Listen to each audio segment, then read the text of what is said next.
She's saying no, but she's mad, but she still can't even stand. She's so wobbly. Zhang Weili is furious. She's upset. But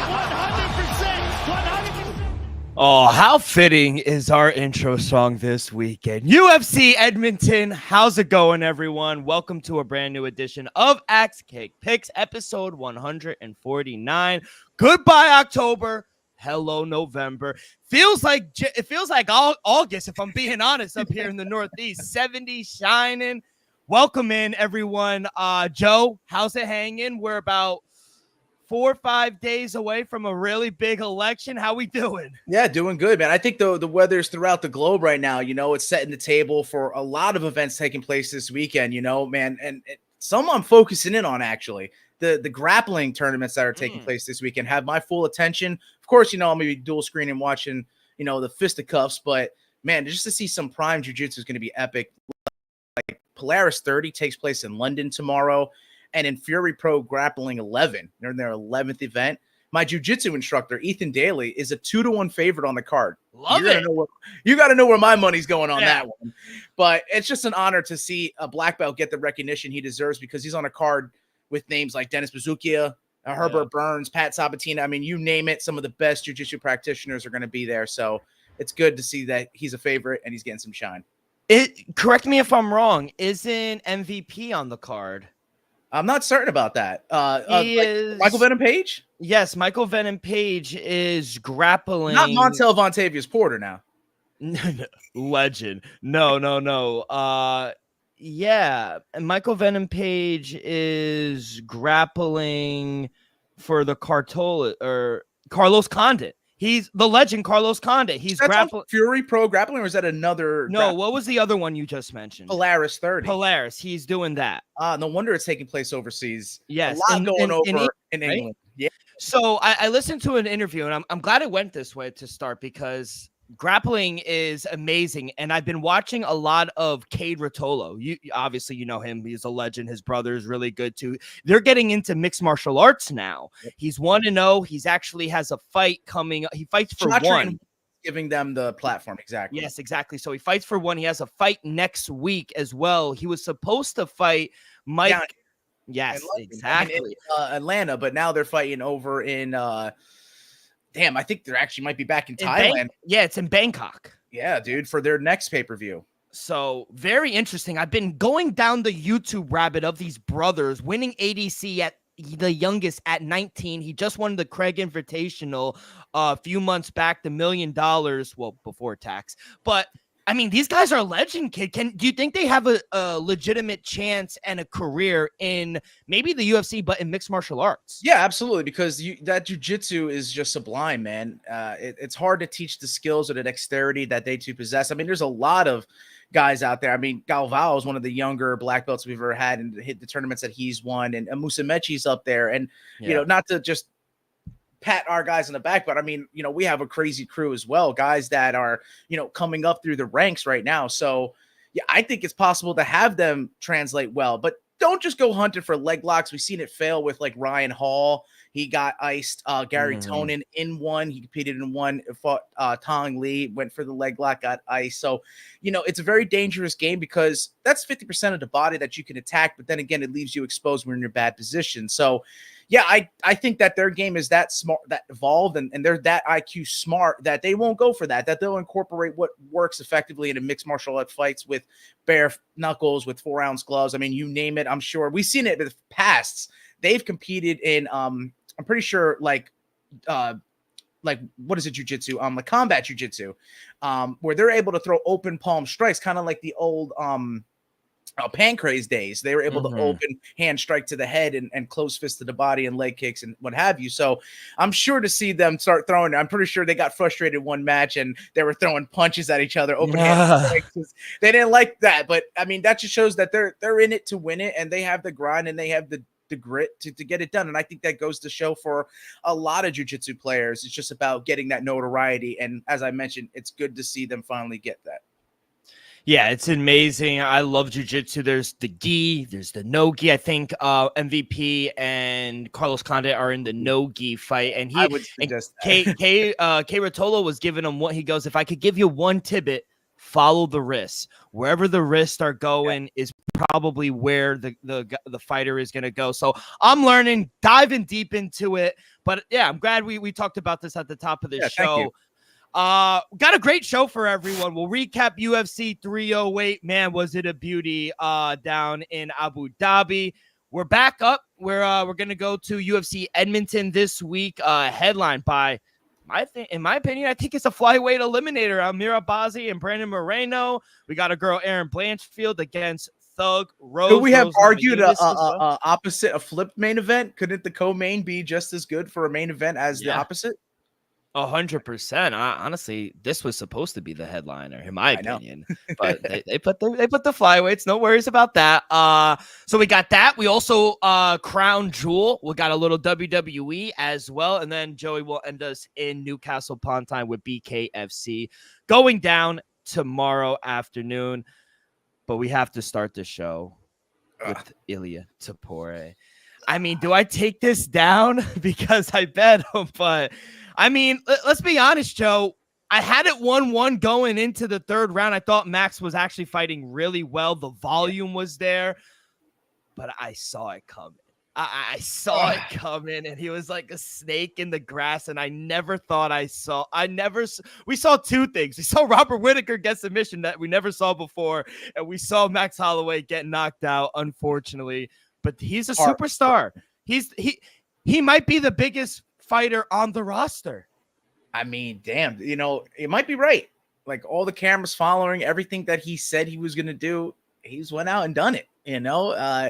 It sucks that there was a predecessor that we could kind of compare him to Conor McGregor, and you could say the tattoos, whatever mental games and all this. And the fact is he's manifesting these things, and they're happening, they're occurring. So, I mean, it's really surreal to see. It kind of doesn't feel like reality to see, like you saw what led up to the co-main event. I mean, this was my birthday as well. Imagine me rooting for How both drunk guys. were you from 1 to 10? I wasn't that bad. No, I wasn't that bad. Because if I was, I would have been crying, emotional, wreck. But man, I just, you're right. You kind of saw it coming. Like that first exchange in the first round, Max Holloway felt it. I actually saw it in his eyes. He was like, oh shit, this dude has some power. So like, let's try to play. And I honestly had him playing it very smart. I had Max up 2-0. I had him winning the first two rounds. I thought the volume was hard to match. And I think that he was outpointing him if we're looking at that.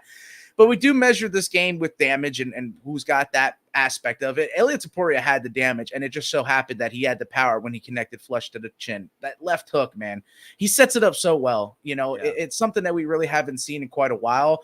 And I saw someone on social media saying like, hey, we're going to see these kids come out now in MMA gyms just throwing hooks because, I mean, they're effective. You can mix it in well and, just incorporate your strikes. And also he threw in the aspect of the grappling, which I think opened up the feet a little bit more. Man, you just got a well-rounded fighter, a guy who's got charisma, who's got gas tank, who's got grappling, who's got great boxing, and has that power. I think the X factor in this game is we like the damage, but that equates to the power. Who's got the power? Who can be that game changer, that game wrecker? And Ilia Topuria is going to be that for quite a while. It was really impressive to see. And I hate that it had to happen to Max because my boy Jerome Max Holloway is blessed expressed to the fullest. And I still think the train's going to keep rolling. He has the BMF title that wasn't up for grabs. And he could very well just go back into the book and go and defend that BMF. At what weight class in the who? I couldn't tell you.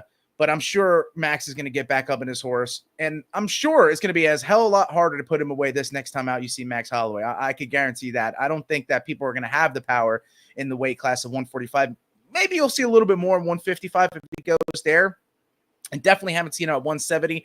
But Max Holloway is the BMF for a reason. I see him taking a fight at any weight class there. He can. Ilia Topuria, he's the champ. He's going to be defending next year a lot. There are so many directions I could take this that I want to go as well. I'm glad you brought up the grappling aspect that kind of was brilliant in my eyes because he said, listen, you think we're just going to strike? I could take you down as well. Loved the beginning where he said he pointed in the middle and then he did the sub. Hey, exactly. So I thought that was fun. Taking him down just to take his hands down a little bit. I thought that was very smart in the IQ of Ilia Topuria.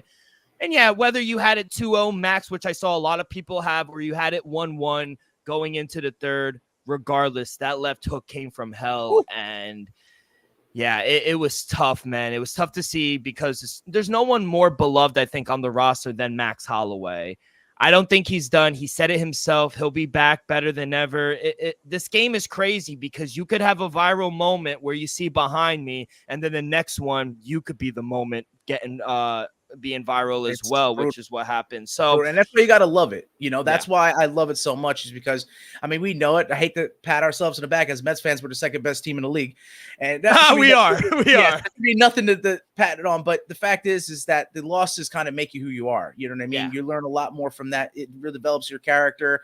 And I mean, in the prime of his career, he's fought a lot. So it's really like he could retire now and sail off like a Barry Sanders or a Megatron, right? But we know Max all too well. He's going to be here for a while, man. And it just so happened this was, Ilya's moment. And, I did mention about going forward. I am thinking with that type of power and just the rise, I don't want to see Volk fight and get knocked out again. I don't want to see Max fight a very heavy hitter again next time. I was thinking, I saw some tidbits of Lopez fighting Volkanovski. Why don't we just give Lopez the fight against Topuria? You know what I mean? I don't know. It's very concerning to me to see the fighters that we've loved, and they're at that kind of twilight. I hate to say that. They are fighters, and they're going to want to get back to the title, both of these guys. But I think this was kind of the changing of the guard. This Saturday night this past Saturday, UFC 308, it kind of pushed us into the new era of MMA. I think he stated it after his dominant performance against Josh Emmett last year, where he just put on a clinic and said, listen, I'm the new fighters. All these old guys, they're done. And he meant it. And that's what a lot of people like about this kid. He backs up everything he says, whether you want to call it arrogant, cocky, whatever it is, he's speaking everything to existence. Spinning it forward now, I get why they want to do Volk. I think he's earned it. I think to be top 3 featherweights of all time, whether it's Max, Volk, Jose Aldo, however order you want to put it in, I think he's earned that. They put him in the cage. Now, Chael Sonnen had the same sentiment you did after. He said, we just saw this. We're probably going to see it again. He's probably going to get knocked out again. But it's like Adesanya. Exactly. He's earned it. He's done enough for the company, and the UFC does have that good graces in them too. Granted, and as us diehard fans, we may have a little fight back towards that, a little bit of debate that if that's the right thing for the sport. But UFC has already, they put him in the octagon, and I also think the champ has some say. He said, "Listen, you've earned it now, especially after that." But we will not do it in Sydney. We will come to Spain. The UFC has to get to Madrid. Yes. They have to do Barcelona. it. Not Barcelona. Because Barcelona is its own thing. Catalan, that whole. Yes. It's different than Madrid. And he's a Madrid fan, so I feel like it could cater towards that. And then you could have the players come in. So I think it would make for a rowdous stadium fight. I mean, that event is going to be one of the biggest in company history. So yeah, they have to have Topuria headline that. What is the stadium called? Bernabeu? Yeah, Santiago Bernabeu. And they have a retractable, so you could do it. I know that's what UFC is all scared of. What if it rains? They have retractable. Sergio Ramos, credit to him. That's how he scores. When he did the T, he was paying homage to one of his good friends, Sergio Ramos, front and center. He went in the ring. They looked apart. I want to get this guy's tailor's information. I mean, his suits are amazing. This guy is the biggest thing since Conor McGregor. Now, moving forward to him, I agree. I think it should be Diego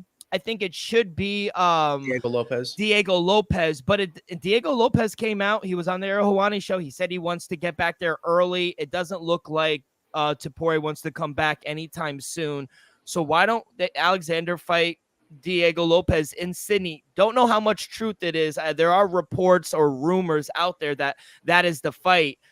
I rather would see that as opposed to Volk getting a shot, but it looks like the UFC is going to honor Volk, and he's been a promotional horse. I saw that there could be an announcement of Lopez versus Volk. I don't want to see that. I don't want to see Volk die. I hate to try to propel Lopez. I think Lopez doesn't need to kill another star to grow his stardom. I think he's already done enough to build who he is. So I think it may be early, but look what we did with Steve Erceg. Talk about who's early. Look what we're doing with Kai Asakura. And I know that's 125, but I mean, there's precedent for this. And, for Max going forward, you mentioned Conor versus Max.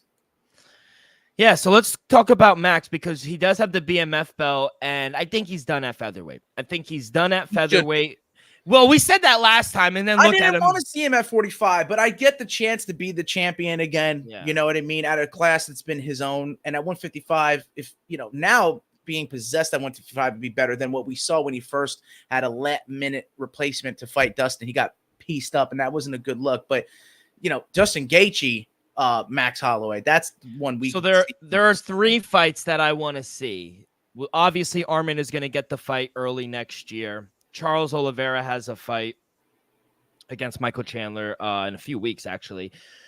I want to see Dustin Poirier and Max Holloway fight. Run it back. We saw him actually submit him early in his UFC career. Run it back. Dustin Poirier say he has 2 more fights, 1 more, and then he wants to end Dustin it in might Lafayette. decline, though, because he's 2-0.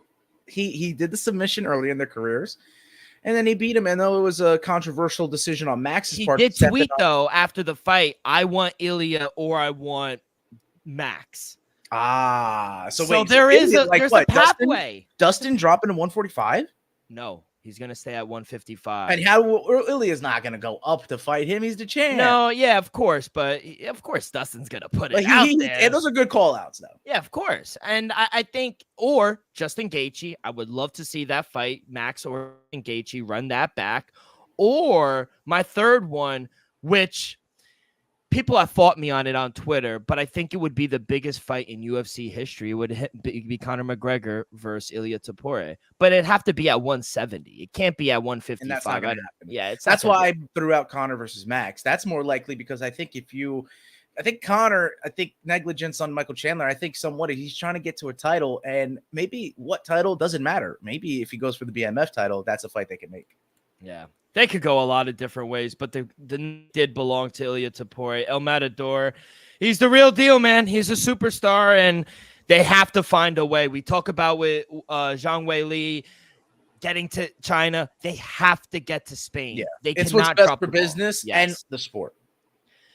Co-main event, I mean, this guy is an absolute savage. Khamzat Chimaev submits Robert Whittaker in round 1, dislocates his jaw.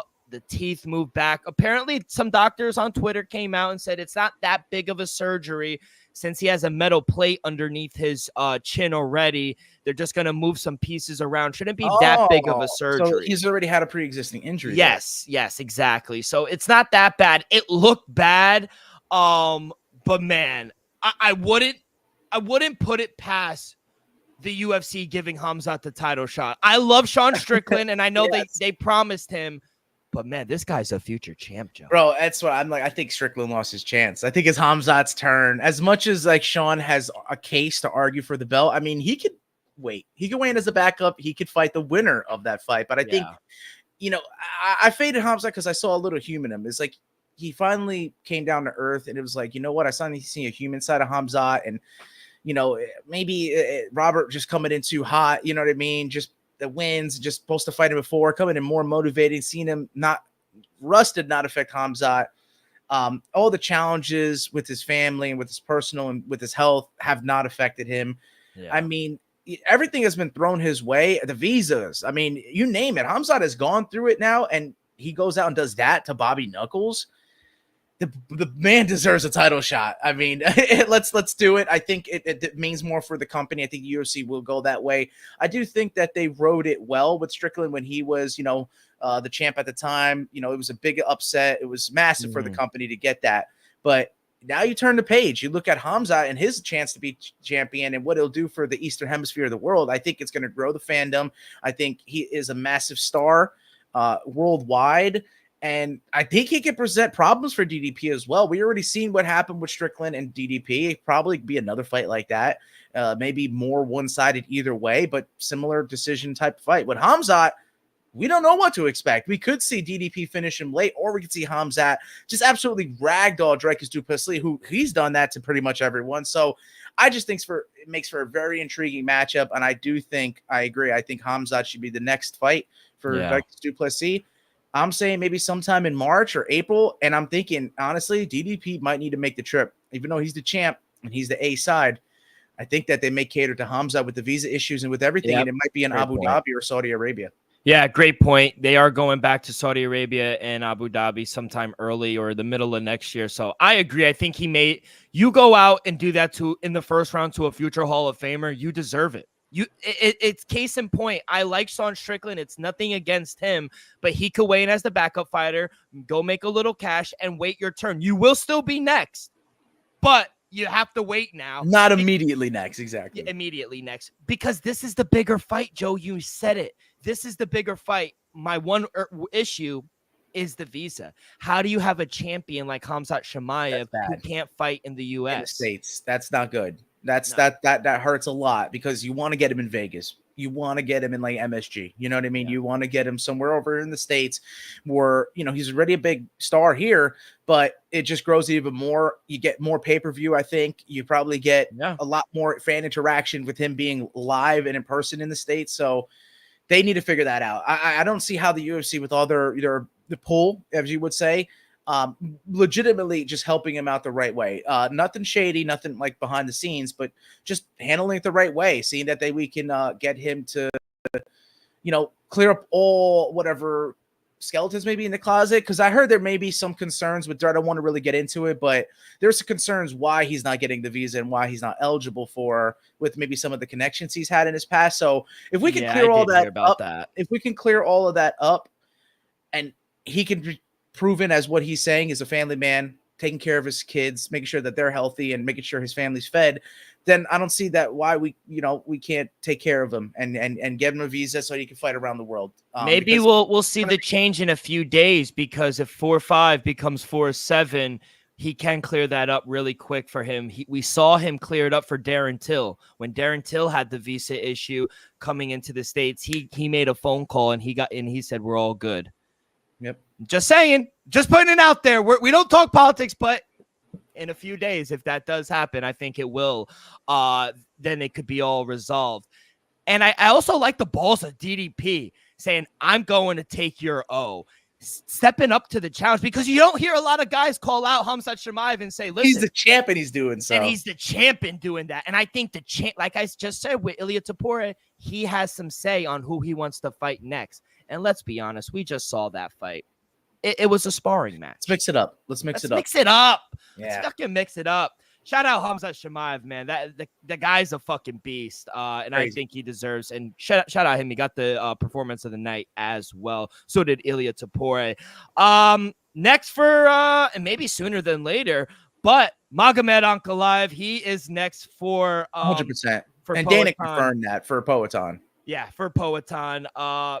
Very good win. I know he didn't get the finish, but I thought he was won. In cruise control. He was not a single point in the fight that he looked to be in danger with Alexander Rakic at all. So he was in total control of that fight. A little lackluster, but he's already proved that he should have got the shot this year. Yeah. So it's no doubt that he's getting it next year. He has to get it next. A little setback now for Alexander Rakic. Maybe you fight a Nikita Krylov or Volkan Ozdemir, someone down there in the bottom 10, but you got to build yourself back up a little bit.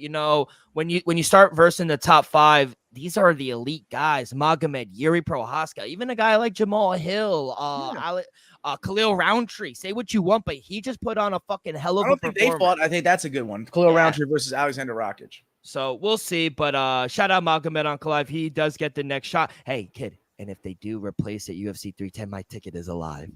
Ticket is. I was about to say our futures look fantastic right now. Yeah, well, we're gonna recap it real quick, but you did text me over the weekend about our futures. Shout out Lerone Murphy, still undefeated. Tricky first round because Dan Ige put him on his ass, and to recover like that and go out and win rounds 2 and 3. Very decisive. I had it 1-1 going into the third, and I thought Dan Ige with the power. We talked about the power all the time. I thought he had the edge. I actually could have saw a judge gave him 2 rounds. I think we did see that. Am I wrong? Or no, it was unanimous. I must have mistaken, but yeah, unanimous for Lerone Murphy. I was just saying that he needs to just cement himself here. That was a tough fight with Dan Ige. As down is he on the rankings, he kind of fought behind. They're giving that shot to Dan Ige, and I thought that Lerone Murphy should have looked a little bit better. Maybe I'm being hard on him, but I just think that he has a skill set that is almost second to none, to be honest. It seems he can mix it up very well. He's got a tremendous gas tank. He's razor sharp with his elbows and everything. So next fight for him is going to be massive. And for Dan Ige, he steps up again for the UFC. they can kind of do whatever they want with the man. I feel like he's one of those like flyers that who knows? Hey, 310. Who Yeah. can we call it? Danny Gay. He's a Stepping up on gangster. our He's notice. always stepping up on short notice. But I thought his cardio ran out. You saw him be a little gassed. Yeah, he faded a little bit towards the end. But yeah, shout out Laurent Murphy. He does have a big fight in his next, probably in the top 10 in that featherweight division. Performance of the night to open the card, Shara Bullet. Ooh, yo, you know, when they play the intro songs, they're going to be showing that knockout on the reel for sure. Oh my- When I what is mean- it called? Baba O'Reilly. Baba O'Reilly plays Fred. What is the name? Because I've never seen it. He said he was he was practicing. I it with immediately his called. I was brother. watching it with my buddies, and I said it right after double spinning back fist. I was like, Yeah. bro, he hit the double spinning back fist right off And the it's- rip. It was ridiculous. And Armin Petrosian just went down immediately, and he was practicing it in the open workouts, and people are, laughing. Oh, that's cute. And then he lands it, and it was crazy. I don't know if I love the call out, if I'm being honest. You're not going to get Izzy. I love No. Izzy shouting best out, record. who, me? He paying homage to 50 Cent. Yeah, Me? No, but you know, the fact that he said he practiced it, he kind of set it up. He knows that Superman Petrosian, he is very beeline-ish. Like you hit him, he wants to get it back. So he just Yeah. takes one and he wants to get it right back to you. He'll charge forward in a straight line. And once he kind of avoided or blocked that first shot, he knew he was going to try to follow up Mhm. with the next, throwing that right straight, set him up to get chinned. And Shara Bullet is just a treat to watch, man. That was something else. Speaking of MVP at the top of the hour, he did say, listen, you think your striking is all that? Maybe I'll move up to middleweight and we could have a nice striking match. No one's going to take each other down. I like that better than Izzy. You're not going to get an Izzy fight just yet. No, but he could get an Izzy fight through that. that's If he's my calling thing. for Izzy, aren't they already fighting at 185? Yeah, I'm sure they're at middleweight already. I'm pretty sure. I don't think this is welterweight. Yeah, but MVP, I is thought a welterweight. Yes, is I a understand. welterweight. Okay, I get you. He'll Yeah, move yeah. up. He'll Okay, move up not to the other. fight I him. mistook that. But yeah, I mean, why not? You don't have to cut as much weight. I'm sure MVP, slender build. I'm sure he's still cutting weight to make 170.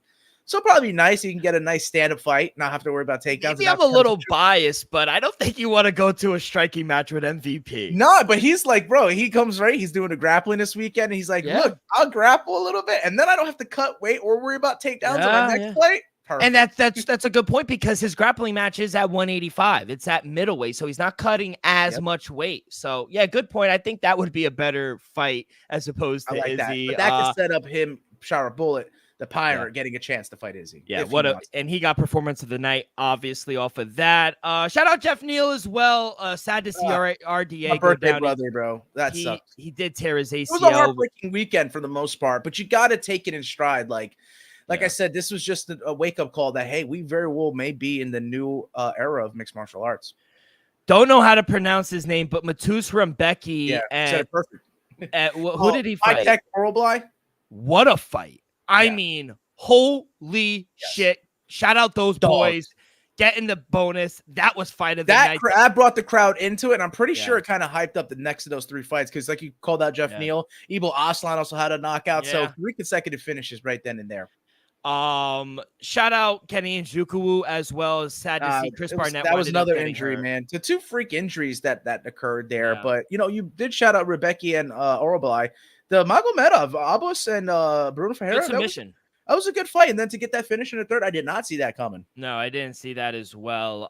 Shout out Germany as well. They got one. But overall, kid, I thought it was a really good card. I go undefeated, 6-0. Yeah, it was really good. Saw the board really well. And instead of betting with my heart in some instances that I really wanted to, I was just like, I had to go with did the smart Vegas. thing. Yeah. So undefeated, 6-0. How did you do, kid? And that's what you get for betting with your heart because I went 500. Like, all right, I went 4-6, but I'm not counting the main and the co-main event. They don't count. It was too heartbreaking. I had to see Chris Barnett or RDA go down with injuries and then see these two like legends just like that, man. It doesn't count. I went 500 on my birthday. Cut me some slack. We're very transparent with you guys where we get our wins and where we get our losses. So though I went 4-6, I'll take it as 500 for this week. Yeah. Hell yeah. And we're off to UFC Edmonton. But before we do that, a quick word from our sponsor. We are brought to you each and every episode by Viva Tequila Seltzer, the most refreshing hard seltzer on the market.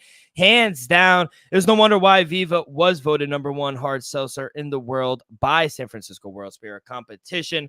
With only 88 calories, 0 carbs, 0 sugar, and a light 4.5 ABV, Viva is the perfect drink for your post-game celebration, as it was created with that active lifestyle in mind. We flavor tequila seltzer because flavor is the spice of life, and we like our drinks with just a kick, just like how we like our lives. Whether it's Huckleberry playing a round of golf with the boys or a new flavor, coconut, watching UFC Edmonton, it doesn't matter. Our favorites pair perfectly with that Artisanal Blanco tequila for that subtle and refreshing drink. Our belief here at Axe Picks and at Viva is to live long, live well, and live it up. All right, let's get to these picks, kid. UFC Edmonton prelims, they go down 5 o'clock here on the East Coast. Main card starts on ESPN Plus at 8 p.m. Headline by a flyweight bout between Brandon Moreno and Amir Albazi. Got some Canadians on the card. I actually think this is a low-key, underrated card. You got Cody Gibson, Garrett Armfield, Jack Shore, Charles Air Jordan, Jasmine Jadvizius. I butchered it, but I love Jasmine. She's a great girl. Pedro Munoz as well. Mike Proper. I think this is an underrated card, kid. Yeah, absolutely. And you know how like it normally is after post pay-per-views. Like we like the post pay-per-view recaps. And hey, no, sometimes they live up more than pay-per-view. And they were like, what kind of we paid for the pay-per-view? Meanwhile, this card that was for free, everybody went balls to the wall and went out for the kill. So yeah, I mean, like you said, Canada's getting their card again, their fight night. They had it to start off the year. I'm pretty sure our first pay-per-view of the year was in Canada, right? Between DDP and Sean Strickland. Yes. So that started up 2024, and they're basically ending out the year. Let's kick it off with the first fight of the evening. You mentioned Jack Shore, man, the tank. He's in the featherweight division here, taking on Youssef Zalal. Zalal, man, he's a massive favorite here because he has just been surging. You know, I can understand Jack Shore and why he's a dog. You know, he's got a lot of talent, but he just hasn't put it all together. And, you know, I like plus money at plus 280. I like Jack Shore as a fighter, but I just got to go with the surging Zalal here, man. I've just been very impressed by his performances. I'm impressed by his performances. Yes, like GSP did opposite to Matt Hughes. He was not impressed by his performance, but I've been very impressed by Zalal. And I'll light the chalk, minus 274, 275. I do think it might be hard to finish Jack Shore because he's a competent grappler. So I think that Zalal may want to keep this fight standing.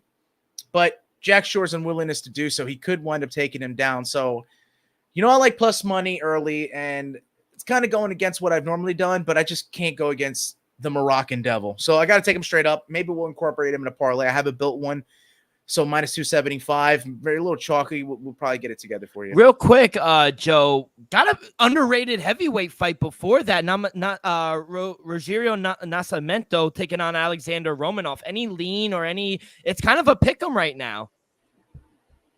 Wow, I did not see that because I have that later. I didn't see that they moved that. That's what they did. Yeah. So it's before it. It's before the Jack Shore and Youssef Zalal. Hold on. Yeah, and then after the Jack Shore fight, we got Charles Jordan and Victor Henry. Okay, so basically where I started off was a fight that got moved up tremendously because that, when I last looked, literally right before the show, was the first fight of the evening. Because the next fight after that would technically be Jamie Lynn Horth versus Ivana Petrovic. That's what I have in that order.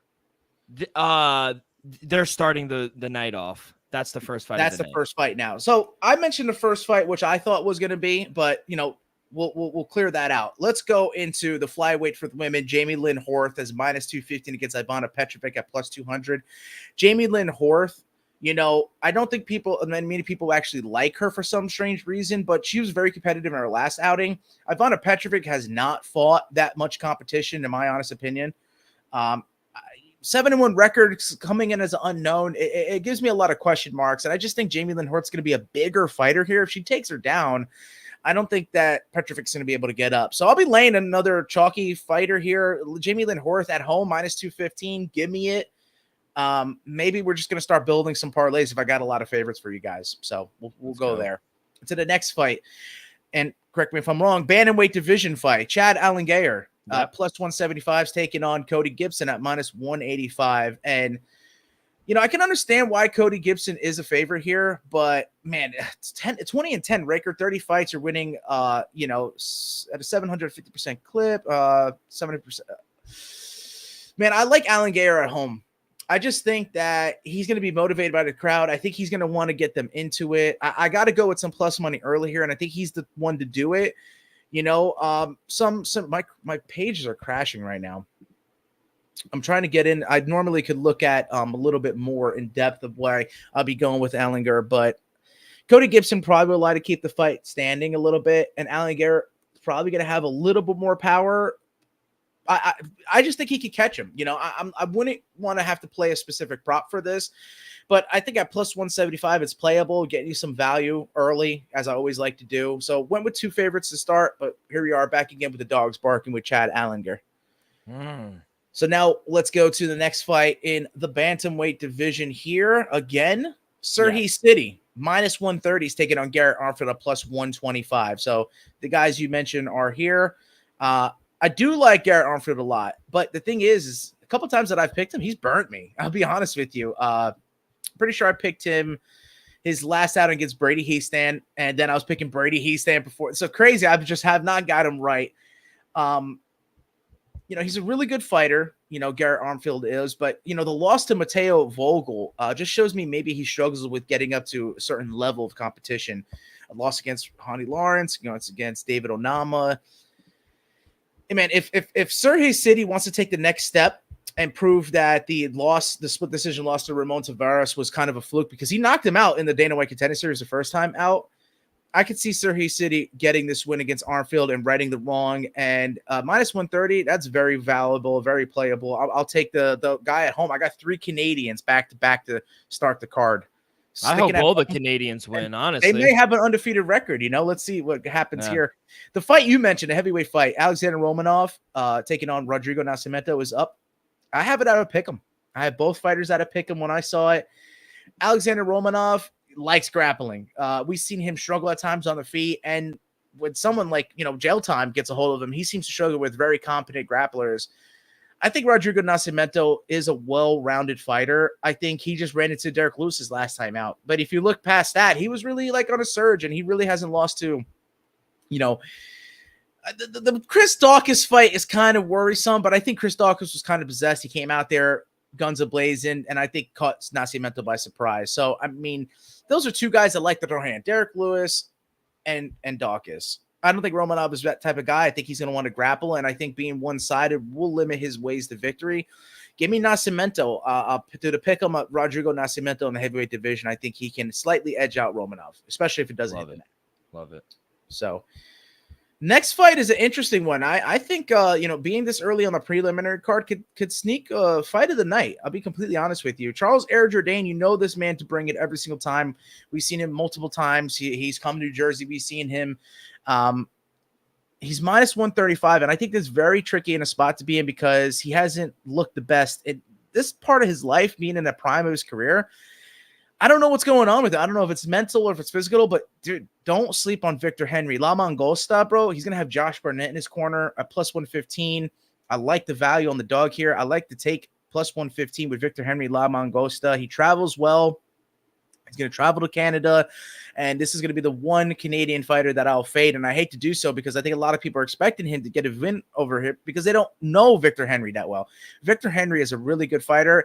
He is similar to like a fusion, if I would say, of like the boy who just fought last time, and I know he came out short end this thing. I just had it on my head. Literally last main event prior to the pay-per-view. Why am I drawing a blank? I got you. It's Anthony fucking Hernandez and Michel Pereira. Yeah, but so what was the co-main event at? The co-main event. Now I'm drawing a blank. It's Rob Font, Kyler Phillips. Kyler Phillips. That's who I think he's kind of similar to, with maybe a little bit more aggressive stand-up. So, yeah, that's who I can compare him to a little bit. And, man, if it hits the mat, I do think Victor Henry's going to have the edge. So, with that, with his dog on the feet, his coaching, and with the jiu-jitsu, got to take the plus money of Victor Henry. La Mangosta plus 115. So now we've made it to your girls' fight, man. The flyweight division. Ariane Lipski is plus 195, taking on Jasmine Jasudavicius at minus 210. Are you going to take your girl in this one? I know you didn't have a play, but yeah, no play. But this one was hard. I really want Andre De Silva. I mean, she's a beast, and at plus 190, I see plus 195s out there. I think it's worth a little sprinkle. I mean, her ground game is sick. Even though I want all the Canadians to win, I don't know. I stayed away from it because I feel like I'm betting with my heart instead of my head. Staying away. You know, you're right. She's live, but here's the thing. I see the little hole in her game is what Jasmine excels at is wrestling. If Jasmine takes her down, Jasmine is kind of feisty too, and she'll get on top. Like she's not gonna, give up. She's gonna keep throwing strikes. And look at 2 major losses in Ariane Lipski's career, back-to-back ground and pound losses. I think if Jasmine could take her down, I think she can get a ground and pound finish. But I don't see a submission in the future for either fighter. I think Lipski does have the ability, but she's never lost by submission, so I don't think Jasmine's going to be able to get that. I think the wrestling is going to be too much for Lipski to secure a submission. So most likely is going to be if Jasmine can nick enough punishment to get the fight out of there with the ground and pound, or is she going to ride her out to a decision victory, maybe unanimously? So I got to go with Jasmine Jasudavicius. Probably do double chance, minus 210, probably. If you want to take her straight up incorporated with the first 2 fights I mentioned, but I would say double chance via KO, TKO, or decision for Jasmine Jasudavicius. Do you have odds by the chance on that? I always like checking with you if you haven't seen them. You want the double chance, right?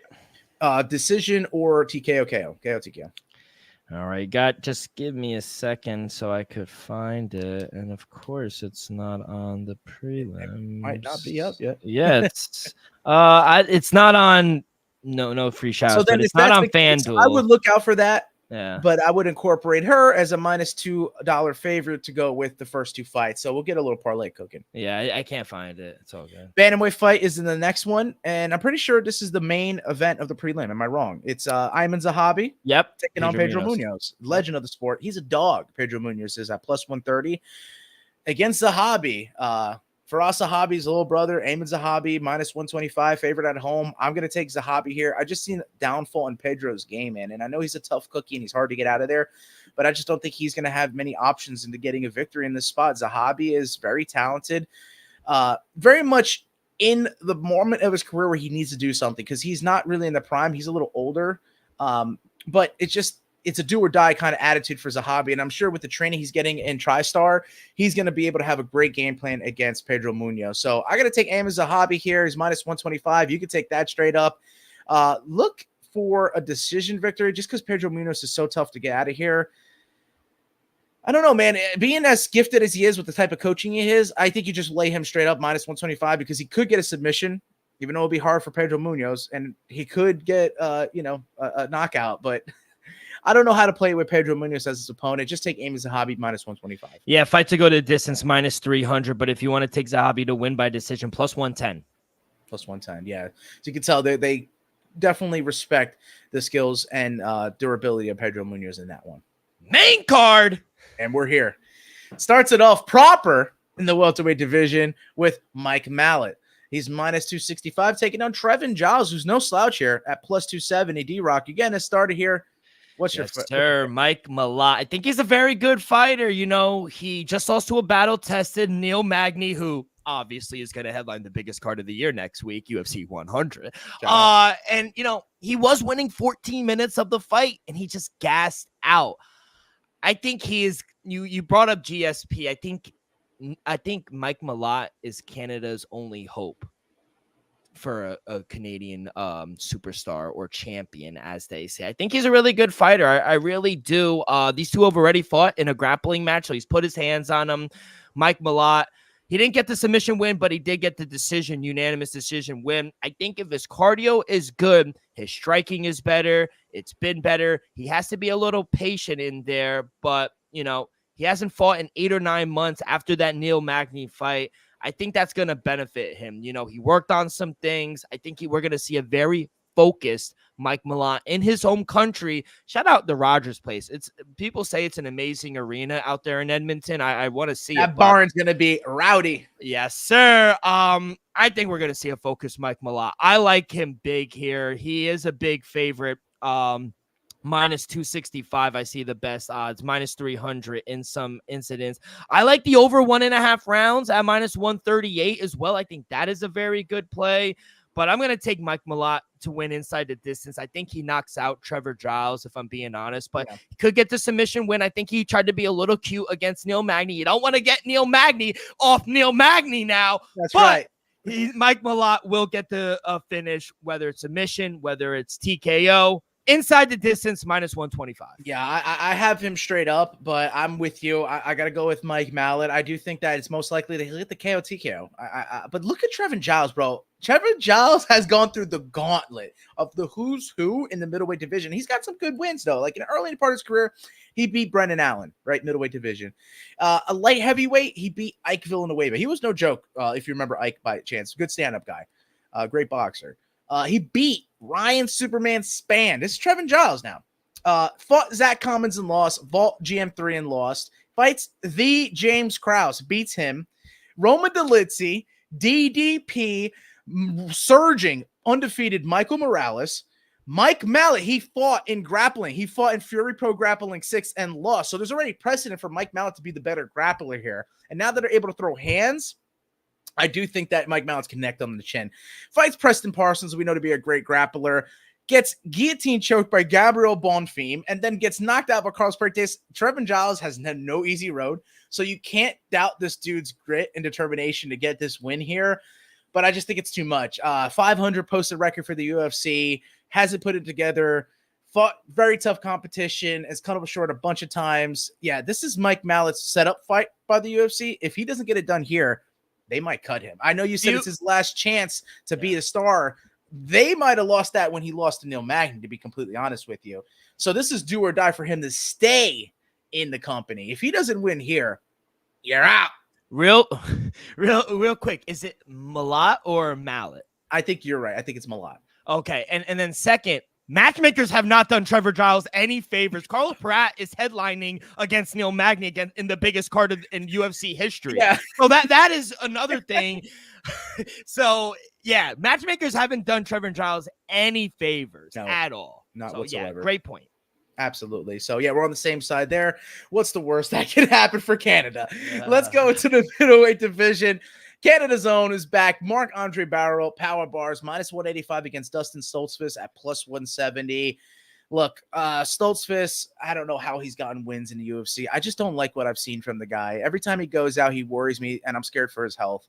That's no disrespect to the man, but I just think that he's fighting like very, they're not doing him any favors. Joe Piper? No, he did not beat Joe Piper. Here, I gotta look. You gotta give me some time. No. Okay. So actually, he did. He did. But it was that arm injury. So did allegedly you really beat Joe?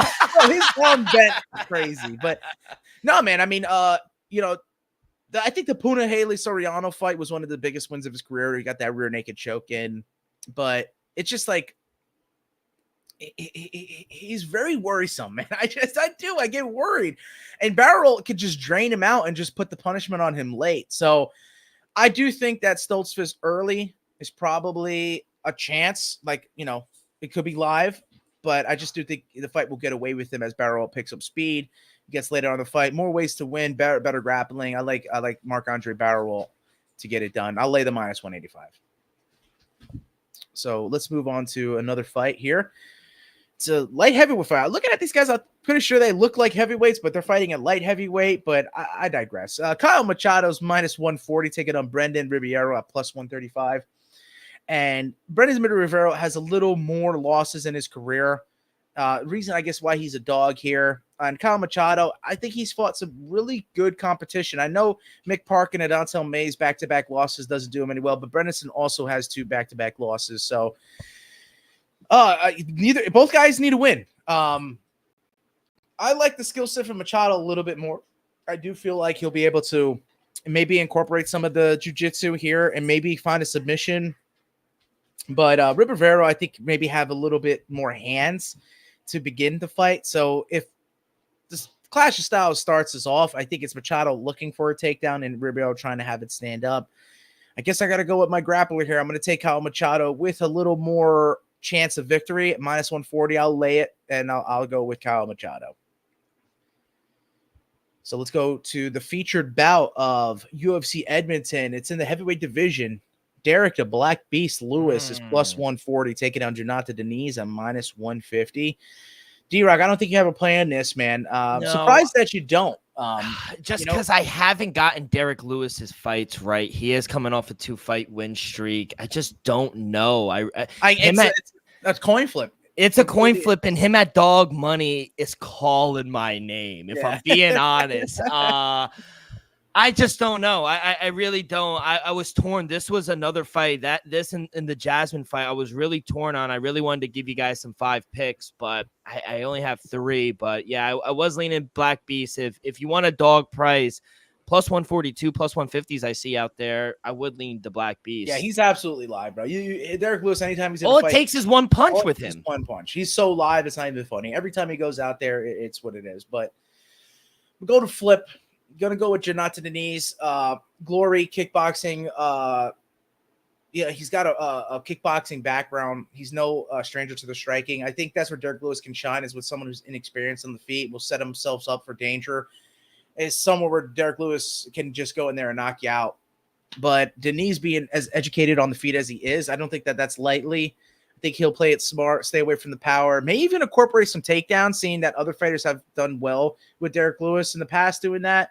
And also Derek Lewis, how serious is he taking this anymore? Because it seems that he wins a fight, loses a fight, he wins a fight, loses a fight after the 3-fight skid. So I don't know how committed Derek Lewis is into like being champion again. I mean, he might just go to make some money, knock somebody out. You know, if he gets another knockout, he's just added to that legacy he already has, the most knockouts in UFC history. So, like we said, it's very possible and it's live. But just for the sake of this new era of MMA, I'm going to take Jonathan Deniz at -150. I'm just rooting for him so we could get a viral moment afterwards and his press. So. Of course, it never fails. So I will be rooting him, but I had to get off the heart betting as I learned so hard this past weekend. I got a little torn up over it. So yeah, it's got to go right back to betting with the brain, and we'll do so in the co-main event here for the flyweight division. It got to be a title eliminator, I got to think, man. Rose Namajunas is +115, taking on Erin Blanchfield at -125. But D-Rock, I'll go first real quick. Surprising Rose has those 2 winners over Weili Zhang. Because it seems that if you look at the history in her resume, she struggles with boxier, like stout fighters. And that's exactly what Blanchfield is. And, they're very similar in size. Though Rose did well with Manny Fierro, that was a stand-up fight. Rose didn't have to worry about the aspect of getting taken down. Erin Blanchfield's going to do just that. She's going to go in there, head down, and she's going to try to take her down. And I feel like she could hold her there if that's what happens. But, every round stands up. It's going to start standing, and it's going to be the onus for Blanchfield to get this fight to the ground because Rose can piece her up on the feet and keep the distance. But for the sake of the trend that I'm going with in this episode, the new MMA, the new era of MMA, Rose is old news. Though I do think a surging fighter with a win here does get her a title shot. I got to go Erin Blanchfield. I got to take her. I take her via decision here at +250 because I just don't think that she'll be able to submit Rose Namajunas. I do think Rose is going to be, as smart on their back as she is if she were in dominant wrestling positions or jiu-jitsu spots. I just don't think Erin Blanchfield's going to have the power to ground and pound or on the feet, of course. I don't think that's going to be a game plan for her to stay on the feet and try to knock out Rose Namajunas. So my answer is this is a decision fight. It just depends which side you're on. So I'll go with the grappling and Blanchfield via decision, but I could see you easily taking Rose with the stand-up decision victory. Yeah, fight to go to the decision is at -225. So odd makers are exactly on the side of you. I love this fight. Love the matchmaking here. I agree. I think it has to be a title eliminator. I feel like Rose, she's really fell back in love with the sport after coming to this new division, 2-fight win streak. She's fighting often. She's active now. She looked great in person, in elevation, at home against Tracy Cortez. And Joe, as much as we love Erin Blanchfield, hometown girl, we met her in Newark at 288. I saw her live in Atlantic City against Manel Fiore. I was gonna say you saw her live and you saw Rose live in Denver. But if What do I'm your eyes being, tell you? but if I'm being honest, she got worked that fight. She didn't look good. She wasn't able to get a single takedown. She hung in there. She was tough. She did hang in there. She landed some strikes on the feet. And the clinch didn't look good. The clinch work didn't look good. Erin might be able to land some takedowns here, but Rose is good on her back. She has good jiu-jitsu. She's going to be the better striker. She's going to be the faster striker. She's going to be the more accurate striker. I think her footwork is good, but what it came down to is the counter striking, in my opinion. I think, honestly, this is a no-brainer for me. We're on opposite sides. I think Rose is going to cruise here. I think that's going to be the difference is the feet. I think her counter striking, I think she's going to piece up Erin Blanchfield. Going dog hunting. Give me the future Hall of Famer, Rose Namajunas, straight up -117. I think she pieces her up, honestly. I would even go and I would hedge it here and go Rose Namajunas via decision. I do see the decision happening in this fight, but may the best man win, because I had a feeling you were going to go with Rose, and I just had to go with, hometown girl. So we've made it to the main event of UFC Edmonton. After talking about the co-main event, I'm ready. I mean, I think it lines up well because both could be title eliminators. You could have flipped this either which way, and I think it would have been fine. So we're getting the return of Brandon Moreno, which I do think brings a little bit more eyes to it as compared to, like Amir Albazi. I don't think he's bringing much fandom into this fight, but he can make a name for himself here at +150. I do think he's live. Brandon Moreno has to shake out the cobwebs, and we know that the rust may not be that much of a factor, but am I willing to lay 160 on a guy who has not really looked that good his last couple of outings and then quote unquote like retired? You know what I mean? Like he took a break, but it was like a semi-retirement in a sense, and it was maybe good for him, and it could rejuvenate him as a fighter, as a father, family man, husband, you name it. But I do think Amir Albazi is legit. Now that he's healthy, I mean, he could be searching for a title. I mean, we wouldn't be talking about this guy coming off an injury and not being shelved for over a year if he wasn't, and I think that it's that same case of what I've been going. I got the trend, the new era of MMA, and we may hate to see it, but Amir Albazi could be legit, and he could have a performance of a lifetime against Brandon Moreno in the main event slot. So I'm going to take the dog in the main event. Amir Albazi +150. If he wins convincingly against Brandon Moreno, the winner of Alexander Pantoja and Kyle Sakara might have to fight Amir Albazi and not the rematch.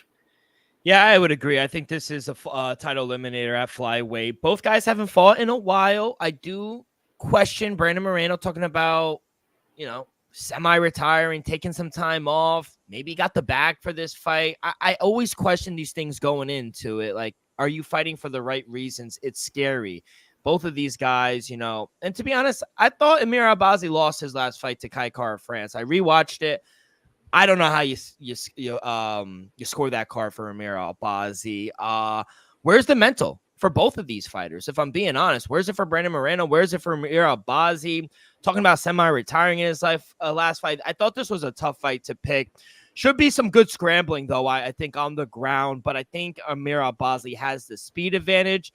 I think this is a tough stylistic matchup for Brandon Moreno, if I'm being honest. When you're fighting a guy who has the striking abilities with the power that could also take you down and control you, I think you're in a very tough situation for Brandon Moreno. Amir Albazi usually stays out of danger. He has good fight IQ in there. I think he has the power advantage in this fight. And I think the 5-round fight with Kai Kara-France is going to help him here in this fight, in this main event. Regardless if you think he lost it or not, I think he is the better fighter, and he has more ways to win. Give me another dog, Amir Albazi, +151. And kid, give me the dog parlay. Rose Namajunas and Amir Albazi on the money line, +450, 2-legger money line parlay. I love that play. I think that's fantastic. Yeah, I would go with if I were to build a parlay, I'd probably go with the co-main event to go to the decision, right?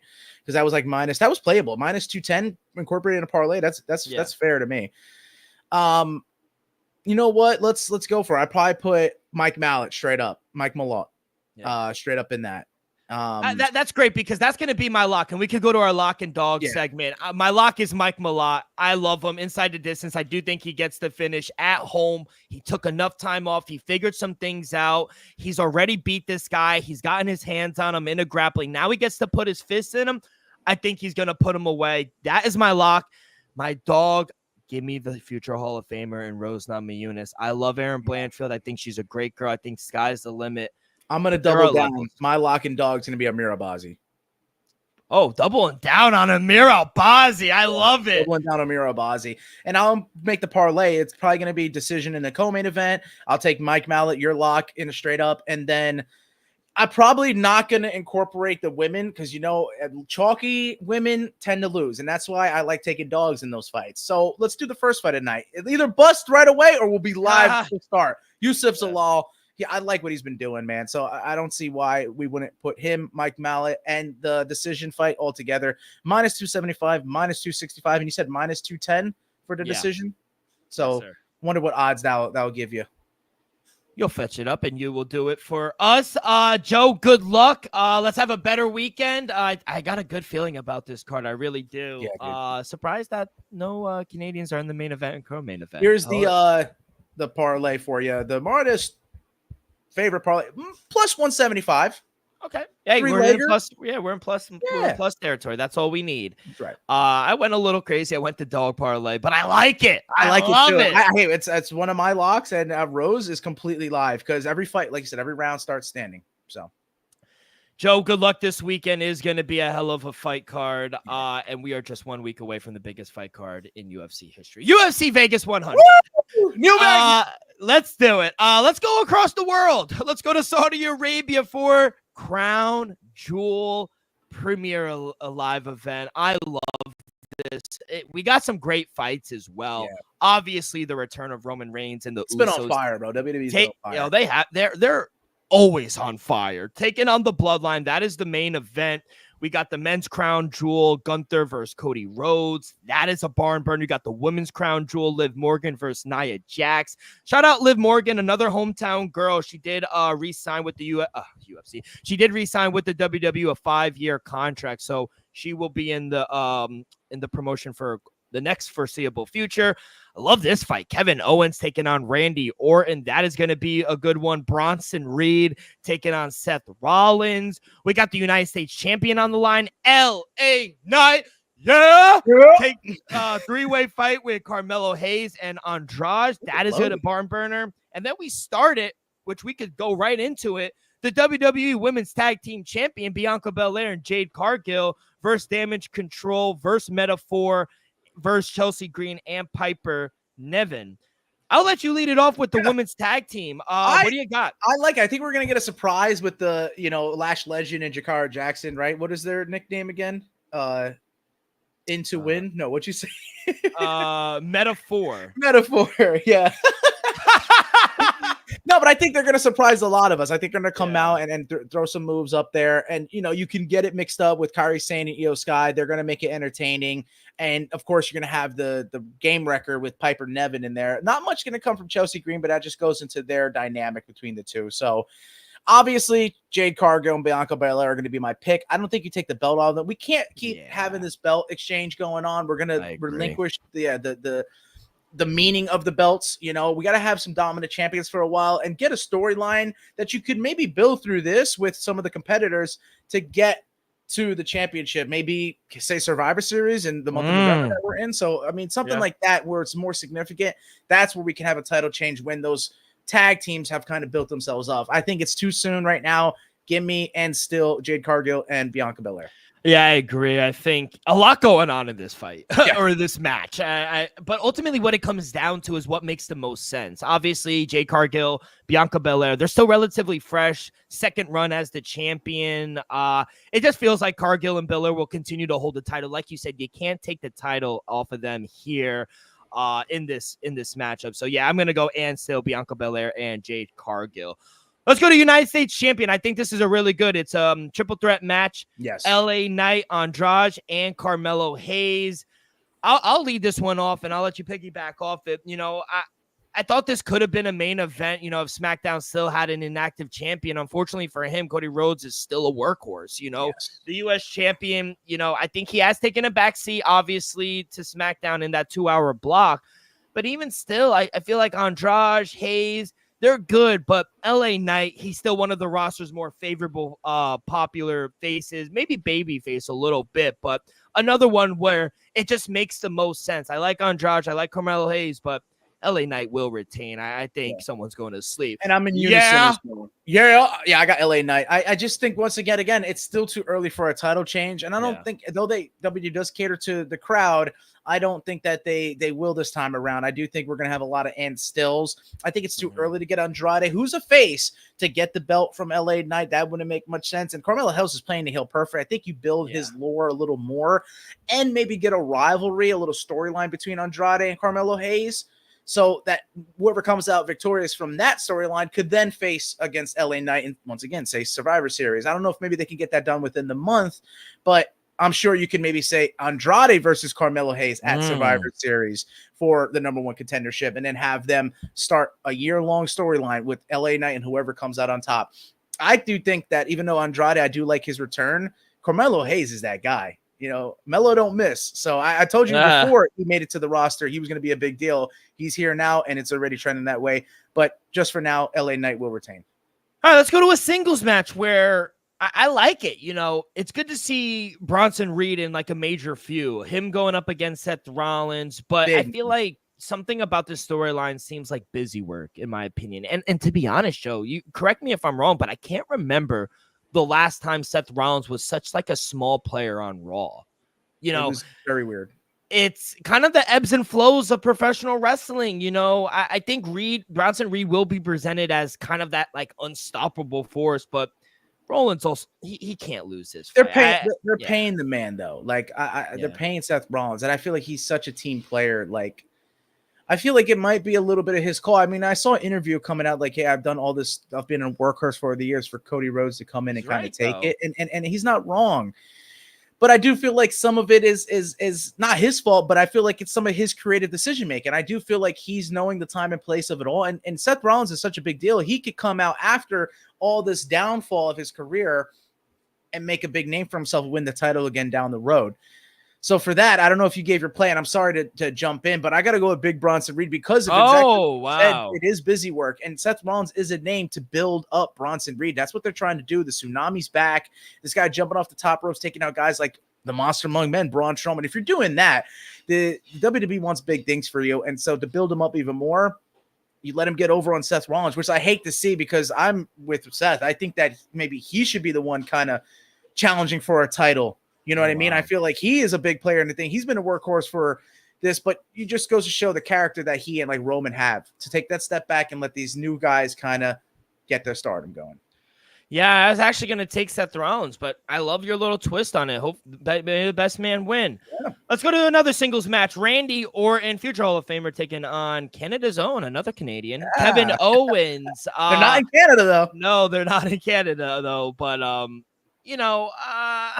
this one was hard, but I just have a sneaky suspicion that this could steal the show. I think this could be a really good fight, but the result doesn't feel in doubt. I do think Kevin Owens wins, unfortunately, but Kevin Owens needs to stay hot to stay in a position for the rematch against Cody Rhodes, in my opinion. Exactly. So and now, before he was face, now he's heel, and I think you build that by beating a face in Randy Orton, so you get the heel hot going towards the championship, where there's a lot of bad blood in that, especially if Kevin Owens wins. If KO wins, I'd say watch out for him because you're going to have that KO show start up again.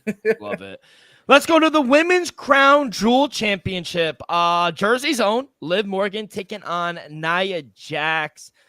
The new WWE regime seems to be high on Nia Jax. Her latest run in the company is by far the strongest that I've seen in a while. It's not perfect, but there has been improvements in over the past years, obviously. And, she did win the Queen of the Ring back in Saudi Arabia as well. So, I do think she won the title. I think it's going to set the tone this week. And I do think, obviously, Liv Morgan has more upside, but she's a convincing heel who doesn't need a one-off in this. So I think Nia Jax is a physical monster. No disrespect. I say that in the most kindest way, but she's hunting more prizes for her in her trophy case. So I do think Nia Jax does win. Yeah, Liv Morgan has her attention elsewhere. She wants to continue to win over Rhea Ripley and win over Dominic Mysterio.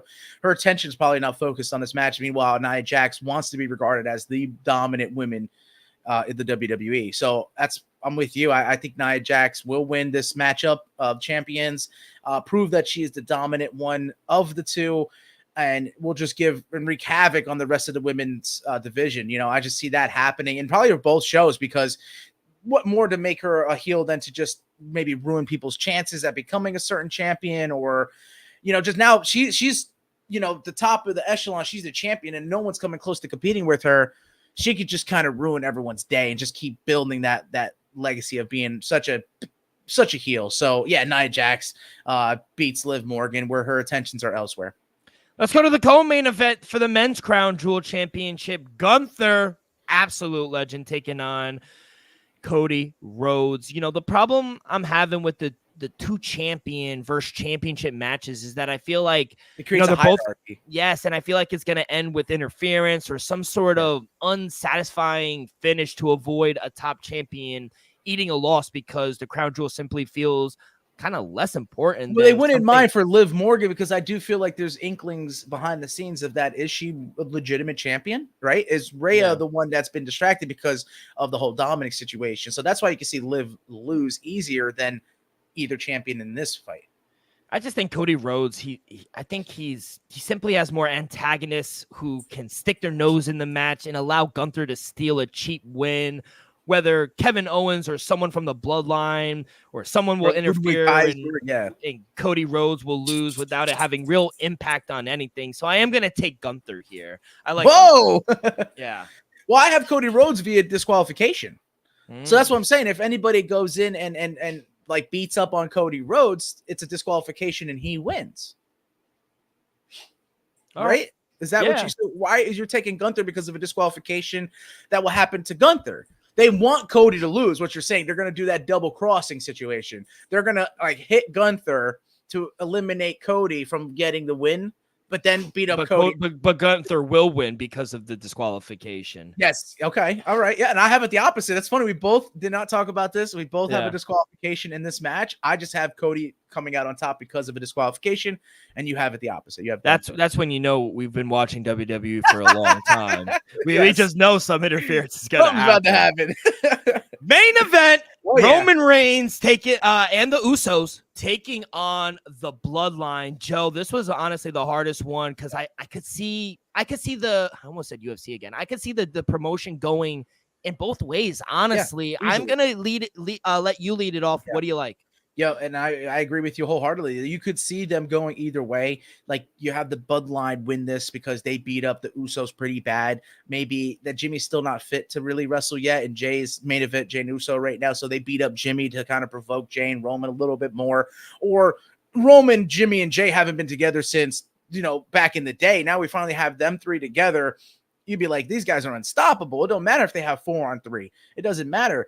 This is the OTC, the original tribal chief, you know what I mean? And the Usos are back. So I'm gonna go with the faces in this one, as much as I've been hitting the Bloodline storyline pretty proper. I've been hitting it pretty right. And last time I went with the Bloodline and they won. But I just feel like this time out, you got to think we're also in Saudi Arabia. Got to think the crowd, they're gonna have to do something for the crowd, especially if we have a lot of and stills and maybe not a lot of decisions going the crowd's way. I think maybe it builds more into the storyline, and yet we have the faces win to end the show, and it gets the crowd kind of happy about it also. I do think there's a little influences of the crowd into decision-making here, and I think it can go in less with the storyline. So give me Roman Reigns, Jimmy, and Jey Uso. I'm going to take the faces.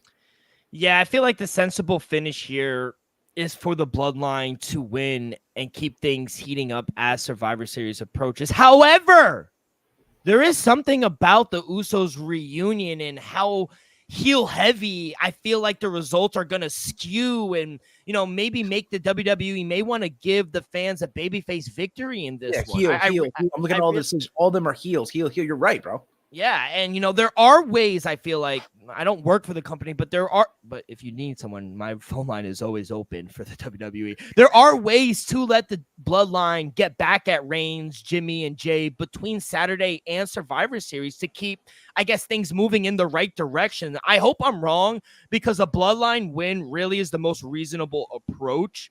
But from a wrestling storyline standpoint, there are ways to spin Sokola's increasing frustration into a vital story that kind of beats the drum. So I agree. I'm going to take Roman Reigns and Jimmy and Jey Uso to win, but I could see them giving it to the bloodline. Yeah, I like that stance because it does seem more viable and more logical that the bloodline win. But we've seen crazy before. Crazier things have happened. And getting a win for the Usos and Roman Reigns could just start showing kind of their trajectory.